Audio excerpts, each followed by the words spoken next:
Hello and welcome back to Barbells and Battlefields for another segment of Saiyan Strongman Steroid Cycle. And as always, before we begin, I am not a doctor or physician of any kind, nor am I advising or instructing you on the use of performance-enhancing drugs. We are just talking about what I use for competitive strongman. So last time we left off in April with the protocol of 600 milligrams of test per week, 600 milligrams of EQ per week, some Arimidex every week, and then the BPC and TB 500 at 500 IUs per day. So it is official that I won't be competing in May, so it looks like I will be competing more towards October. So that being the case, I thought it best to pull the EQ completely going into May. We will keep the test at the same at 600 milligrams per week. The BPC, TB, and Arimidex will also stay the same. The only thing we're going to add in is an on-cycle therapy, which will be Clomid at 50 milligrams every other day or 25 milligrams per day. I haven't decided yet. There's not too much difference anyway. Now, the purpose of an on-cycle therapy is to aid your endocrine system and keep it protected while you're using, but you will still need to do a post-cycle therapy, and this is generally done when you're doing longer cycles or prolonged cycles, or if you're somebody who doesn't really come off at all. It's still a good idea to do on-cycle therapy, whether it's Clomid, HCG, or a combination of both of those. Now, we don't have too much more to talk about in terms of my cycle at the moment, so we're actually going to go to the comments and questions of last video. We have some serious questions, we have some funny questions, and we have some troll questions, so let's get started. Alright, so the first question is from the man of the hour, the man behind Barbells and Battlefields, Mr. Harrison. He asks, I got a question for you. Why are you the way that you are? Well, this is a fair question. Harrison, you got anything to say before I answer? That guy's a smart guy. He should ask more questions. Oh, yeah? So it all started when, I am a product of both my crazy brain chemistry and my environment and my self-choices. There you go. So next question is from Submission Artist. What is the heaviest cycle you've ever done? Ooh, that's a good question. I would say that there are two contenders for the heaviest cycle I've ever done.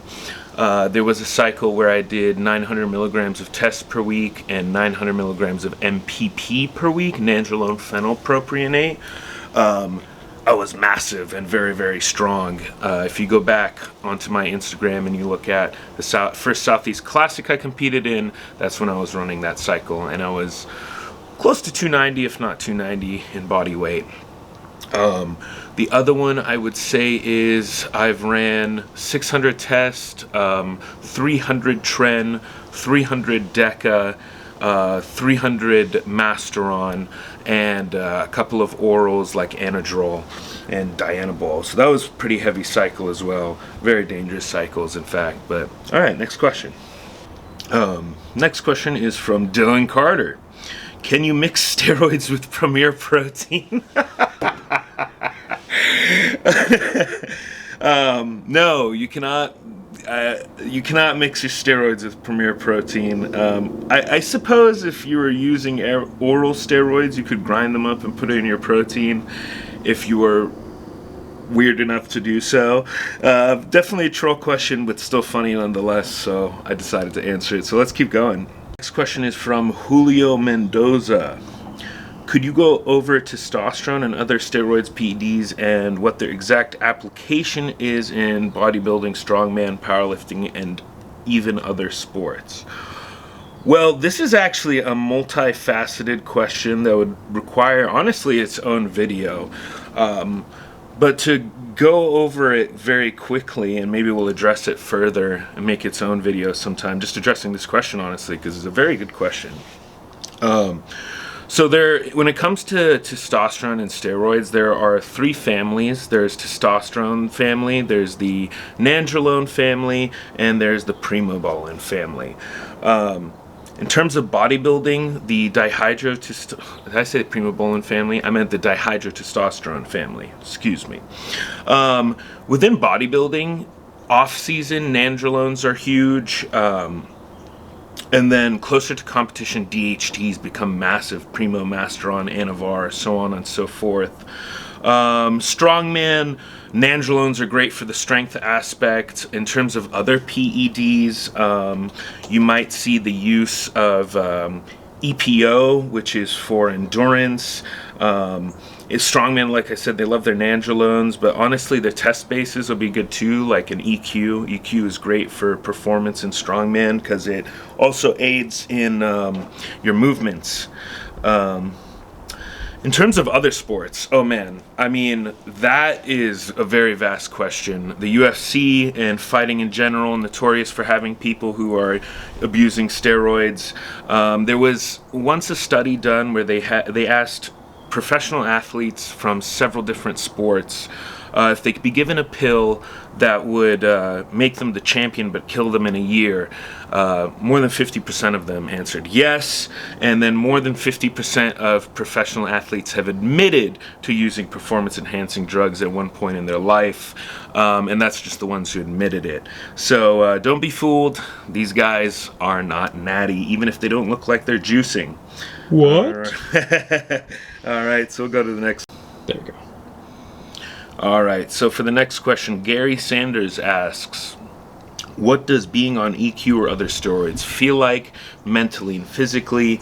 Can you do anything to help with the side effects?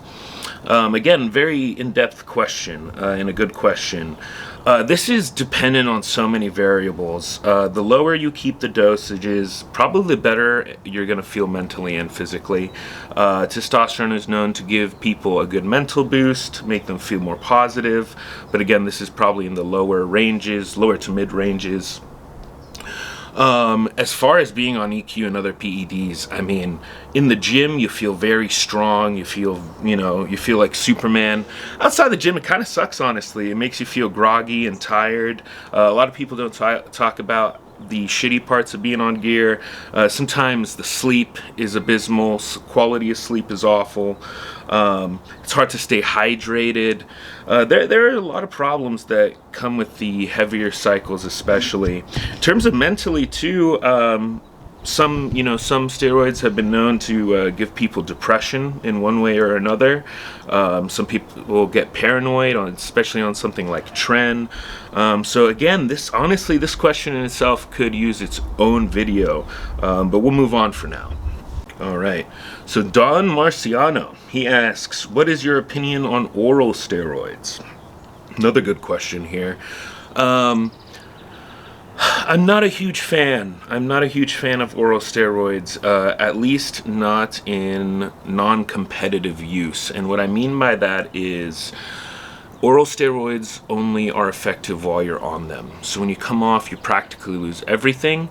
While at least when you're doing injectable steroids, when you come off, if you're doing everything right, again, dependent on many variables, but you can keep between 20 and I would say 40 to even 50% of your gains, depending on, how much you've cycled, how much you've used the substance, how much have you abused it, so on and so forth.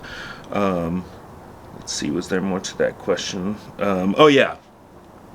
But I would say, like if I had a strongman contest coming up and I decided to do Anadrol for the week leading up to a competition and the day of the competition, it would significantly boost my strength for that short period of time, and it'd be worth it.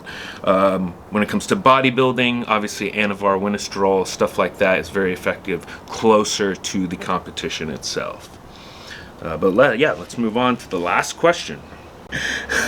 Okay, so this isn't actually so much of a question as it is a comment, and it's a troll comment for sure, but it made me laugh, that's for sure.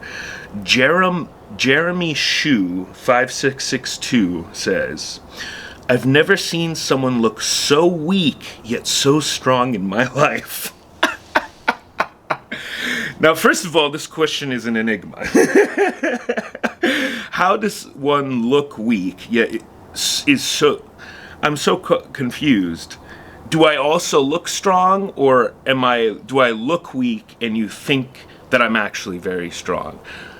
Also, what about me makes me look weak? I'm curious. I would love a follow-up comment from Jeremy Shoe 5662. I would love the clarification on this. But yeah, thanks for joining us for another segment of Saiyan Strongman Steroid Cycle. Hopefully it'll get a little bit more interesting in terms of my cycle itself once we get closer and closer to that October time frame. But for now, like and subscribe to Barbells and Battlefields Strength and Gaming. Hit that notification bell, share with your friends, and continue growing the community. Thank you very much.